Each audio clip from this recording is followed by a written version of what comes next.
that's I don't want to say scary, but a very unnerving event. Yeah, I'm dealing with some of those right now, where I know that God said something and I made a decision and it doesn't look like it's the right decision.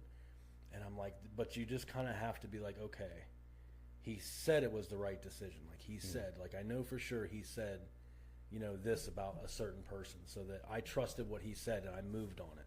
And it doesn't necessarily, turn out the way, or I mean, well, you got to understand too, it's not over.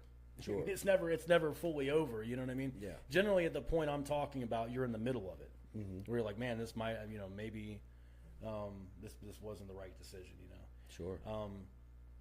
But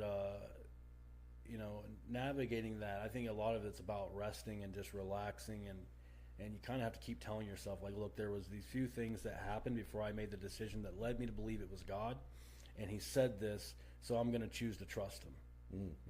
Yeah. And then, surrendering to the outcome of Him.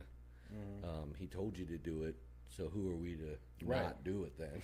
Well, what generally happens, you start questioning what you heard. Did I really hear Him? Yeah, right. You know what I mean? Because generally you find out months later that it's not working out like you thought it would.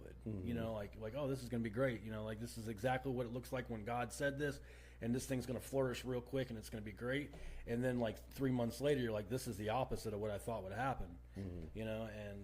And that's the hard one to navigate, is when it doesn't look like you thought it was. Yeah, you took the step He told you to take, and you're expecting, it's almost like instant gratification. Like, it's His glory. Now you're just waiting to be rained on by that glory. Right. It's just not when He wants you to feel that. Yeah. So that's an interesting one.